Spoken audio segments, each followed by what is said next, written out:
Hi, my name's Mincut and welcome to Angling For You. Today join me at the Rustics Pond and we're going to do a little spot of shallow fishing. Now, really easy method to do shallow fishing, and it's coming into that time of year where it's going to be prolific. Look at our little beautiful stocky, a little bit of a fantail actually, and it's prolific in venues all over the country.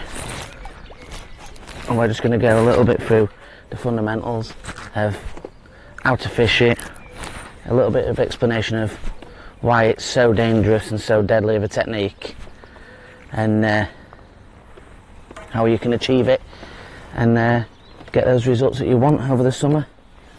Now, as you can see, it's quite sunny today, and these are perfect conditions for shallow fishing. What we're aiming to do with shallow fishing is we're getting the fish to compete. We're getting them to compete in the upper layers of the water and almost take the bait on instinct. So as soon as that bait flicks over and it hits the water, the fish just grab at it. They don't think about it, and the fish is on. So coming on to that fact, the first important piece of information in this is have the right elastic in. As you can see, I've got an 11 hollow in there, which is super light, but also it's got a little bit of strength behind it in case we hook anything big. We've got pretty much a decent peg in front of us in regards to not many snags, but the first thing is having this sort of light elastic, and what that does is hook the fish. It can swim out the swim without disrupting the rest of it, and that's a really important part. Now, the second thing, most important, is feeding. What you need to do with a shallow peg or shallow fishing is to feed the swim. You need to keep feeding it sort of 4 or 5 pellets, keep dripping it in. As soon as, if it's hotter, you know, it might be 20 up to 20 pellets, depending on the venue, depending on the size of fish. It can be 4mm or 6mm pellets. For example, if you go to Benny's, a lot of the time people use 4mm pellets on there. Today I'm using a 4mm pellets and alternating between a 6 and a 4mm on the hook. Now, what you're wanting to do is create that competitive outweigh of the fish just attacking the bait, and the only way to do that is by constantly feeding. So just make sure you can hear me on the microphone. And the way to do that, like I said, is regular feeding, and then the technique of slapping, which we'll go into when we go out there. So go into the float. A lot of people use jigger floats or dibber floats or anything like that. That's absolutely fine, whatever you feel comfortable with. I have sort of a small, it's almost like a little margin float, but really, really small. It's probably only 2 inches in size, and it cocks really quickly. It's really strong. It's got a really nice visible float. Not that you need it, to be honest, because the fish just take it straight away. And all I've got is 2 number 8s underneath that. That's enough to cock the float to the tip and create another little bit of a splash when we flick it over in the water. Now going down there, we've got a very small uplink of 0.15. The main line is 0.14 because they're only after small fish. Beef it up if you're going for bigger fish, and that's down to a KKMB size 18. And we've just started with a 6mm pellet because I know that there's quite a lot of rudd in here, and I don't want to end up catching too many. Well, I'm not fussed if I'm honest, but we want to try and target those bigger fish. So what I was saying is, you need to alternate. So you're alternating your feed, and you're alternating that between that and flicking your bait over. Now, at the moment, I've got sort of about a foot of line, and that allows me to flick over that bait. So number 1, that allows me to flick it over, but number 2, when it hits the water, we've got to try and keep a tightish line to it, because obviously you want the fish to pull against it when there's a bite. We'll get out and we'll show you exactly what we mean. So I've only got 3 sections today. A lot of times you'll find on bigger venues you'll have to start out quite far with a catapult, and you'll have to bring them closer in towards you. Here, they're quite confident. It's been raining a couple of days and they've not been fed because no one's going to come out in the weather we've just had, which means today it should be quite good.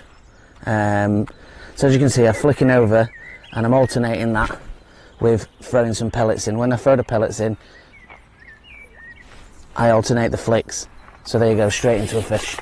So with the flicks, what you can do is you start off with either 1 flick or 2 flicks or 3 flicks. And just what I find is just if you alternate that cycle, it just keeps the fish guessing.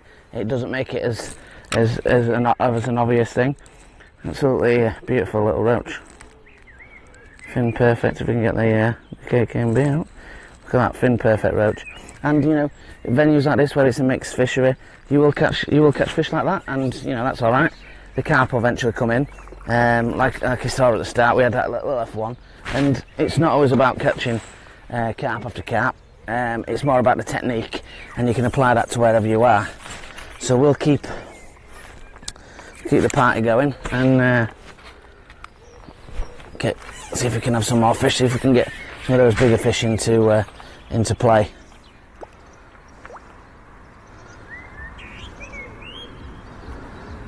So sometimes you have to feed straight away. So I've fed there.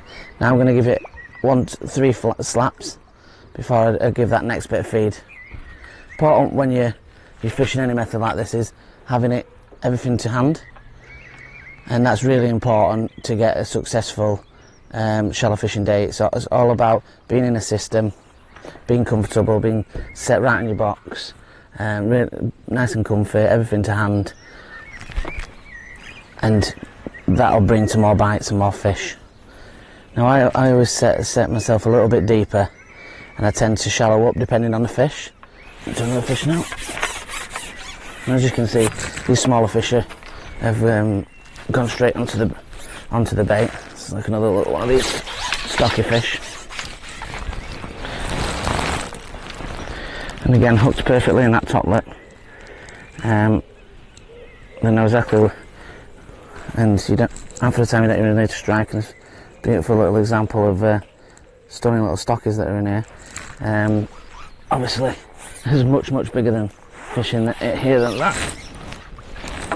But like I said, it's a working method, and once you get the fish going, you will soon start to get the bigger ones in the net. I'll show you in a second that technique that I've just used there for throwing out the pellets, and it's a little technique that most match anglers or most seasoned shallow fishermen possess, and it's the underhand flick. Now, the way to do that is to collect the pellets up in the crook of your finger, and you're flicking outwards like that. So you're not throwing it, it's just a flick, and once you get the hang of it, it becomes a lot more natural and quicker than trying to overhead throw it. And you, to be honest, once you've done it a few times, you get really accurate with it.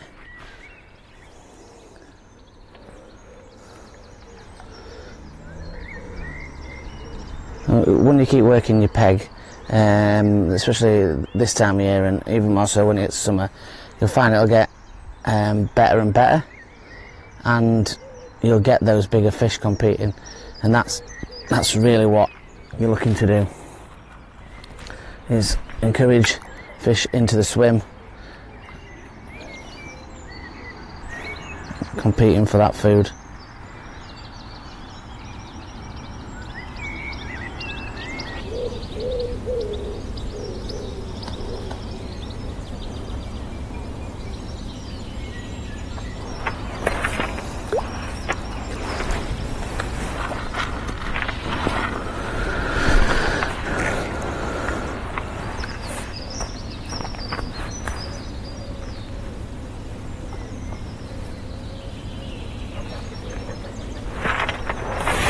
Into another fish now. This one's a little bit bigger. Probably some of the carp starting to come into the peg.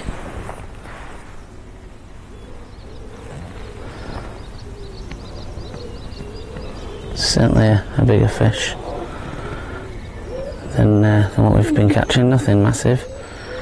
But like I say, with this light elastic, you can just pull it out of the swim. It's, you know, it swims off. It's not hurting anything, you know, and that's what it's about, getting it out of that swim, so you can feed while you've got this fish on. Probably a couple of pounds, I reckon. You never really know with light elastic, and you never really know with rustics either.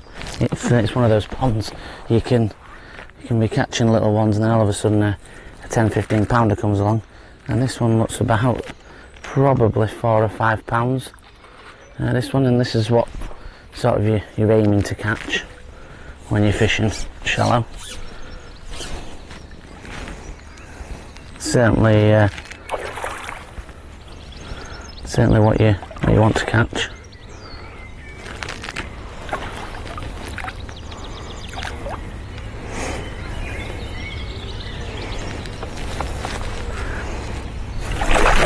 There we go. It's in the net, and that's really what we're trying to catch. We'll get him unhooked and we'll lift him up. Hooked perfectly in the side of the mouth. That nice little KKMB 18 hook, super sharp. He's a bit lively, so we might not be able to hold him, but we'll give him a go. It's a lively little beast, but we'll, like I say, we'll give him a go. Yeah, that's what kind of fish we can have. You know, obviously this is only sort of 3 to 4 pounds. There's a lot bigger fish out there to catch than that.